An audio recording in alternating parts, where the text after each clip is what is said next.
Hey everybody, welcome to today's video, which is part 2 of rebuilding my John Deere mower deck. In today's video, we're going to focus on rebuilding the deck spindles. So we have right here a complete spindle assembly, and before we get started on rebuilding that one, I'm going to go over what they look like whenever they're taken apart, so you have a better idea of what to expect when you do that. Alright, so there are two different kinds of spindles on these decks. What we're looking at right here is one of the outer spindles. I'll talk more about the center spindle here in a minute. Inside of the spindle, you have two snap rings, two bearings, a spacer, the shaft, and the woodruff key. The orientation inside the spindle was like I have them laid out here. I have a snap ring at the bottom, the bearing between that and another snap ring, then the spacer above that, and then the top bearing. And then the shaft goes up through both bearings and out the top. The center spindle has basically the same layout like what's on this outer spindle. The only difference is that you can see here that the spindle itself, the hub is actually taller, and along with that you have a longer shaft and a longer spacer. Everything else is the same except for this washer that also rides on the top. So what we're going to do is we're going to rebuild this one here that I haven't taken apart yet. What we have to start with is pushing out the shaft down through the bottom. I'm going to do that with a press. You can do it with a hammer also. You're just going to have to be a little bit more careful not to damage the threads on the shaft. After we push the shaft out, we'll have to remove one of the snap rings, tap out both bearings, and then we'll do the reverse process of putting it back together. Also, before you start trying to push out the shaft, you want to make sure that the woodruff key that was in the shaft is taken out, otherwise you won't be able to push the shaft out. Alright, so let's go ahead and get started. Alright, so I'm going to put this in the press here. Like I said earlier, you can do this with a hammer also. You're just going to have to be more careful, and you should be able to pound that shaft right out. You can see I have the nut on there, so the press pushes against the nut. Once we get down so far, I'll have to use a bolt to go ahead and push it the rest of the way out.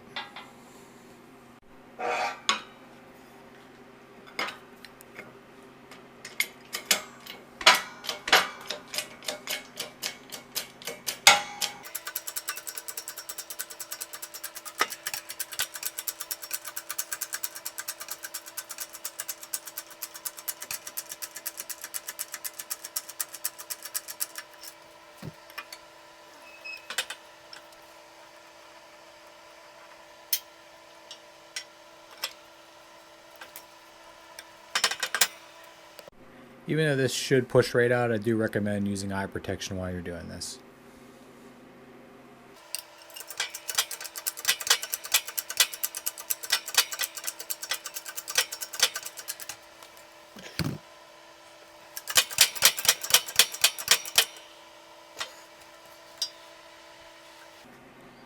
A little bit further to go.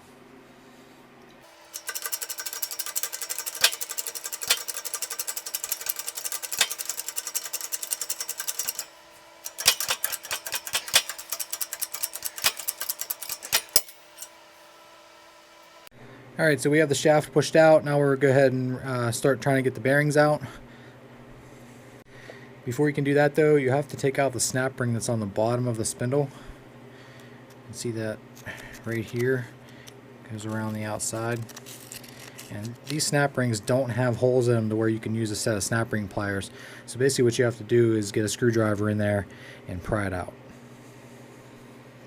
I'm going to go ahead and give it a shot of penetrating oil here, just to help it along.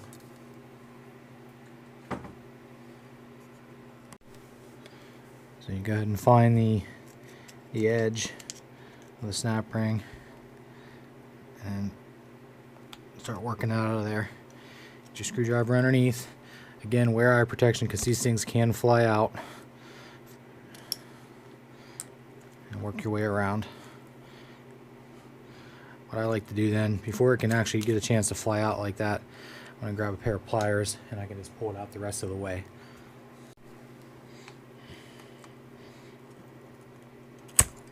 Just like that. Alright, so next we want to get this up on something. You have a couple pieces of wood like I do here, or whatever you need to do to get that elevated. And we're just going to take a screwdriver and a hammer. First we're going to take that spacer. There's a spacer between the two bearings. It looks like this. We need to push that off to the side so you can get your screwdriver on the bottom bearing the bearing that's on the bottom as it's oriented right now, and then we'll gradually tap that out.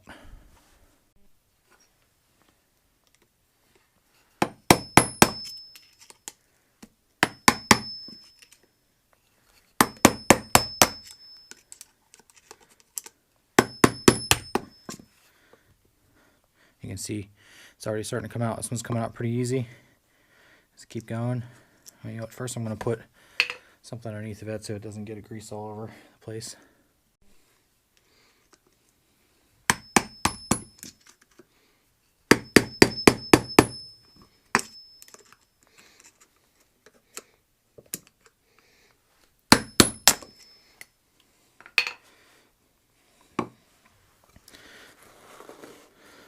So there we have the bearing and then that spacer that I was talking about. Spacer, we'll go ahead and clean that up because we'll reuse that.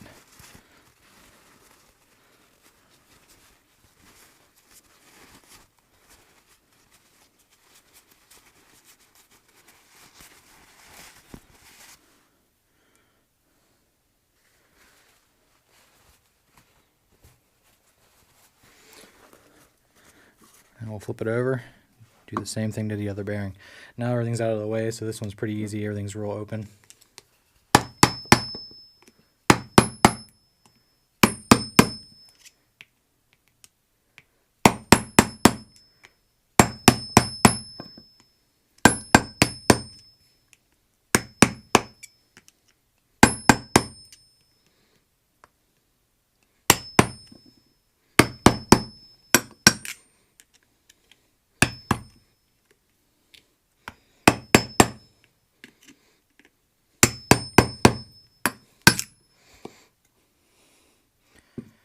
Of course, this one's going to be a little tougher, so it's going to make a liar out of me. So let's try a different approach here. We'll use a socket.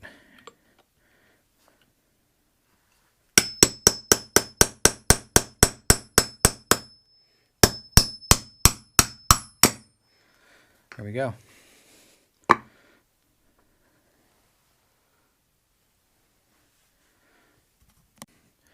Alright, so this is all full of a bunch of grease, so we're going to go ahead and take a minute to clean that up.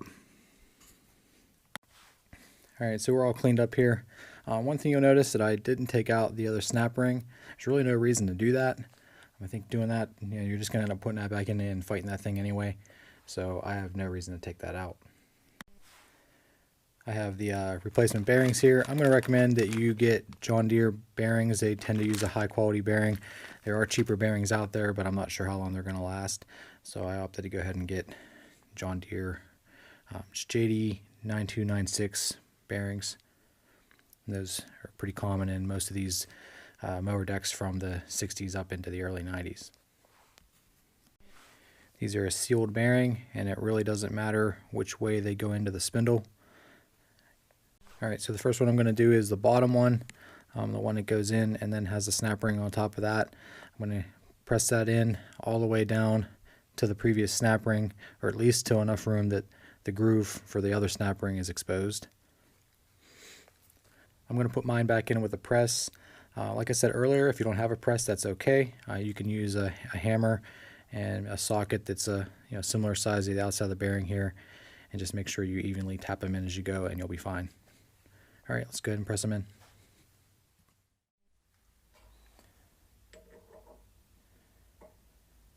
I'm going to start pressing in with one of the old bearings.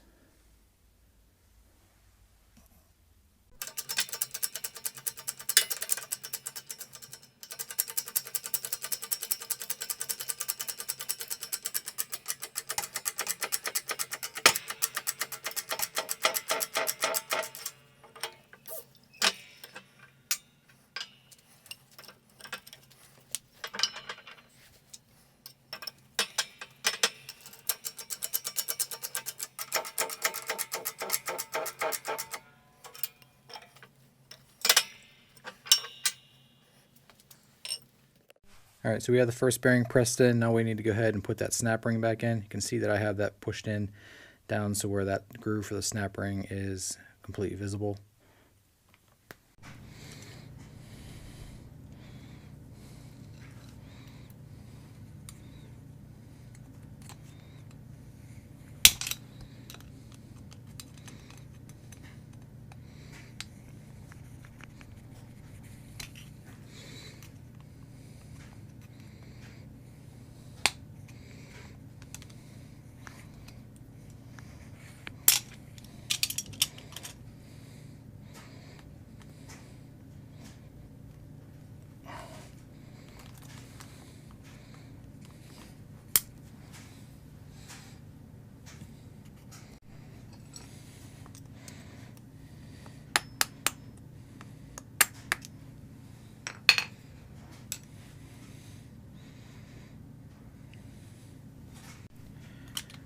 Alright, so we got that bottom bearing and the snap ring in, so now we need to flip it over. Can't forget to put the spacer that was in there before in. Alright, so the next part that I'm going to do might be up for a little bit of debate. What I'm going to do is I'm going to put some grease in between the two bearings before I put this last bearing in. And if you noticed earlier when I took this apart that there was a lot of grease in there, and that's how it was done originally. And some of you might be like, well, hey, these are sealed bearings. Why on earth would I want to put some grease in there? And you're right, they are sealed bearings. I'll show you. There's a seal on each side. So that's correct, they're sealed bearings. But why put grease in there then? And the first reason that I'm going to do that is that's the way it was. Kind of sounds sort of trivial, but that's how every single one of these that I've taken apart has been. So I'm going to keep doing it that way. And the second reason that I'm going to do it is because I think it probably helps with corrosion inside the spindle. And that might very well be the reason it was done in the first place. I'm not really sure, and we can speculate on that all day long. But the way I look at it, it can't hurt. It's probably going to help with corrosion. It should help with keeping any sort of moisture and water out. So I'm going to go ahead and squirt some high temperature wheel bearing grease in there before we go and press the second bearing in.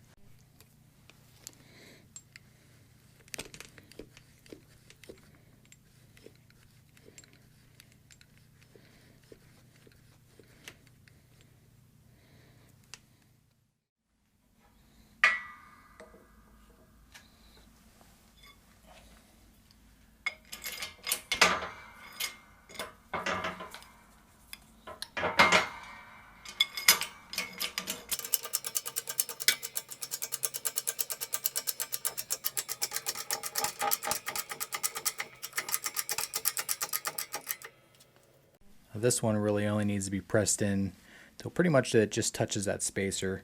You don't want to really push it in there much further than that. You won't be able to move that spacer around.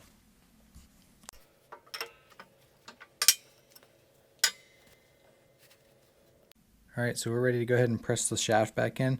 For that I'm going to have to adjust this press a little bit, so give me 1 second.